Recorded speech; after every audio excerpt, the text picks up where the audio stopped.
It's just gone 10:45, and just before the break there you heard the dulcet tones of Christy Joe, Billy Allen and the new man Rod, better known together as Aslan, celebrating 30 years on the go in the Olympia this weekend. Gentlemen, good morning, love to see you all again. Tom, you all seem in very good form. Yep, we are. Why would you not be celebrating 30 years? And we're in the Olympia tomorrow and Saturday, so it's going to be great.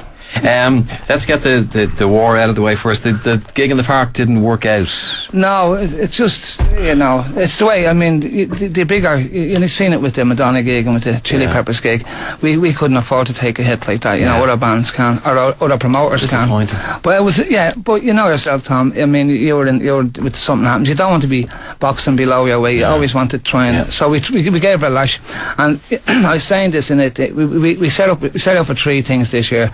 The movie, the documentary, to do an album, that would be critically acclaimed and stuff, and the Tala thing.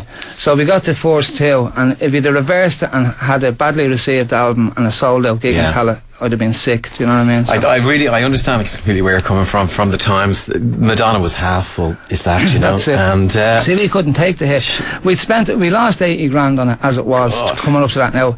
You know the way you have to start paying your second deposit and stuff. You had to pay the Kaiser Chiefs and stuff. There's stuff that you put on the pitch, to let the grass grow through. So that was the next thing. That was another 78 grand or something like that. So if we had it done it and the gig hadn't sold, do you know what I mean? Like, we'd sold kind of half of what we needed to, but if we hadn't sold the other half, that's too big a risk. You wouldn't sleep waking up nights. It's just Tom, we wouldn't have had a house to sleep in. Most of our people that come to the band are working class, and we were charging 50 quid a ticket. They just haven't got it in this in this recession. They haven't got it. So what we've done is we're doing the exact same show, as in we have the choir, we have the quartet, and the ticket price for the Olympia is only €25, and it seems to be going well. So that's really good value. Better to stuff the Olympia. Have two brilliant nights to remember. Absolutely, yeah. I mean, from a yourself, from a performing perspective, for us it'd be a better gig in the Olympia, Absolutely. You mentioned the two other things, and I have to take my hat off to you there, because 30 years in to release an album as good as the new album, it's a tribute to you, to keep that creative juices going and be on top of your game. How are you managing to do it? I think, I don't know. I really don't know. I think we kind of, we had to, do you know what I mean? It's potentially our last album. You don't know. When you're 30 years together, it could be our last album. So we wanted to make sure it was good, and it was Rod's first album, a studio album with the band and stuff. So for those reasons, we just wanted it to be right, so. It had one of the great strengths of it. It had a kind of looking back at where you came from. That's what the whole thing is about. That was fascinating, wasn't it? Yeah. Because 30 years ago, this was the only game in town to get Absolutely, yeah. That was it. And, it's strange because people are saying, what's it feel like to be 30 years? But you know yourself, when something happens, you don't feel that 30 years. It's like a heartbeat, Yeah. So we are kind of looking back, because the album was retrospective, and even the name Nudie Books and Frenchies came from, when we were going off to London years ago, our mates would give you a tenner, listen, get us a few Nudie Books and Frenchies when you're over. This. So the whole thing was all about that, That changing Ireland thing is fascinating, though, isn't it? I mean, there's also the van in it. There's like the vegetable man who used to go around. He used to go around. That's the whole thing. Like those things, that whole world is gone now, So it's just kind of making a note of it before it passes. Has the music thing gone, do you think? I mean, you all have kids now, haven't you? Yeah, I have grandkids, Tom. Wow. Right. Granddad Christy. What are they up to? What are your kids up to?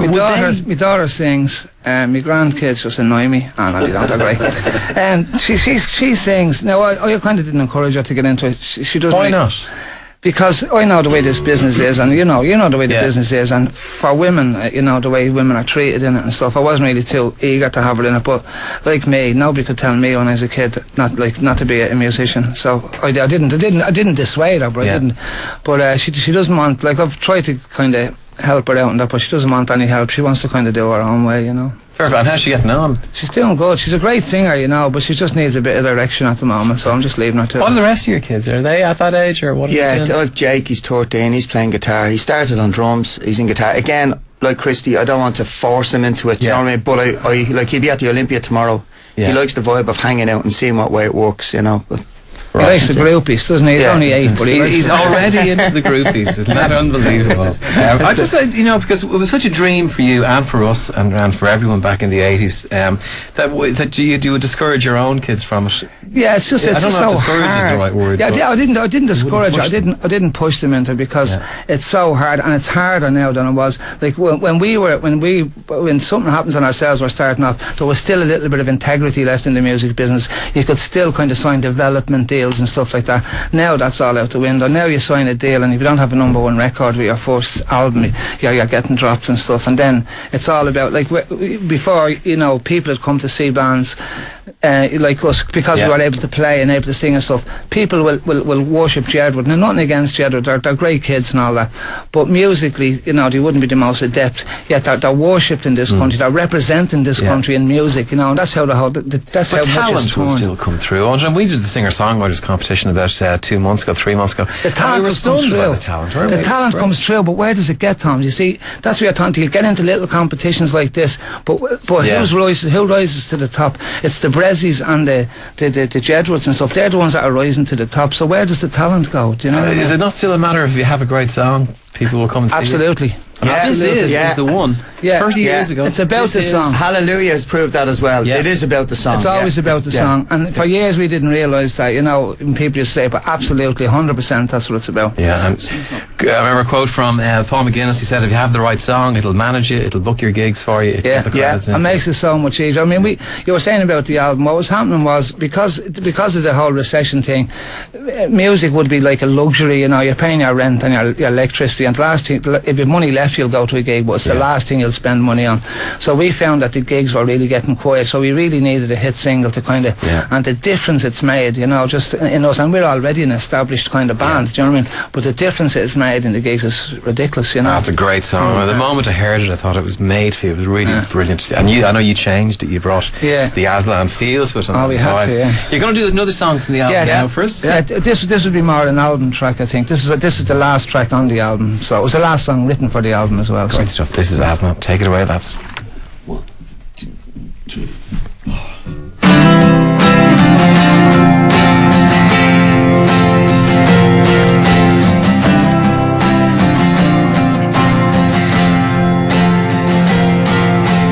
This is our wake-up call,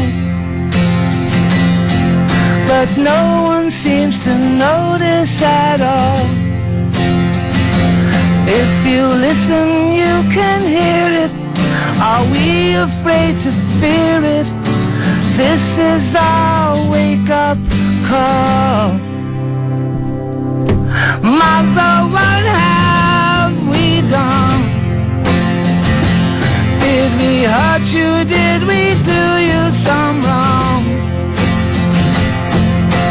Why did you not teach us? Why did you not lead us? Mother, what have we done? This is our last goodbye. Hope we did not make you cry. If we stay too long, we will only do you wrong. This is our last goodbye. Mother, what have we done? Did we hurt you? Did we do you some wrong? Why did you not teach us? Why did you not lead us? Mother, what have we done? If we wake up, will you change your mind? Tell us what you want us to do. We'll be all together, together, together, all together.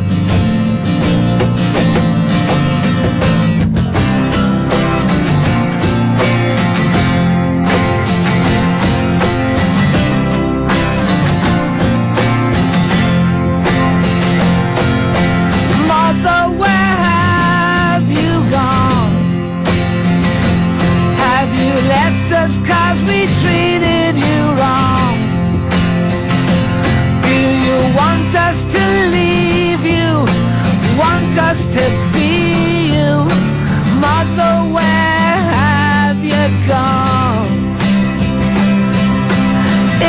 this our last goodbye? Is this our last goodbye? Is this our last goodbye?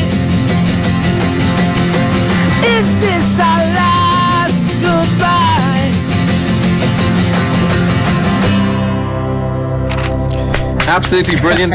We should really get an audience clapping track in. Just the one hand clapping brings back the old days in the Ivory Rooms. Is this the last goodbye? And you mentioned, it could be your last album. You're not thinking about these things, No. But a lot of people are saying that, no, it's just, that was kind of about earth and all that, you know what I mean? The way the earth is falling. It's a bigger thing. The world is ending, not Aslan. Not Aslan, no. The world is ending. The world is ending, but Aslan will keep going, That's as I would expect. The documentary, it's going on sale. That'll be on sale at the gig, yeah. So what's that like now? Is that a behind the? It's brilliant. What we did was we went out to RTE and we got archive footage back to SPB in the Hay in 1979 when we were literally kids, you know what I mean? And then right up remember the TV Gaga, all those, remember all those programs, and so we've just got all the original time we're on the Late Show, all those things. So it's just the whole like, not the way the Made in Dublin thing was like it's just a gig with a little bit. Is it interviews as well? I mean, does it go into? That's all it is. It's not even there's not music in it really. Do you know what I mean? Like, there's little snippets of the TV stuff, but it's not like the Made in Dublin was more of a gig with a little bit of documentary. This is a documentary with tiny little bits. Is it hard hitting, Christy? It doesn't pull any punches. You know where I'm coming from. Yeah, absolutely. It doesn't hide any. We don't hide anything. Everything's out in the open, Right. Even regards with this gig, we never did. We were always trying to be honest about what the way stuff is. You must come in from My Life in Music. I'm just thinking it's 10 songs. Oh yeah, I've heard it. Yeah. With Christy Moore in last week. Yeah, I've heard it a few times. Yeah, no problem. Yeah, that'd be great. Love to do it. Yeah. Beautiful. Aslan are on Friday and Saturday in the Olympia. It's always an absolute joy to have them in. An absolute joy. Thanks, great to see you. And Thank you very much for coming in. We'll see it on New Year's Eve.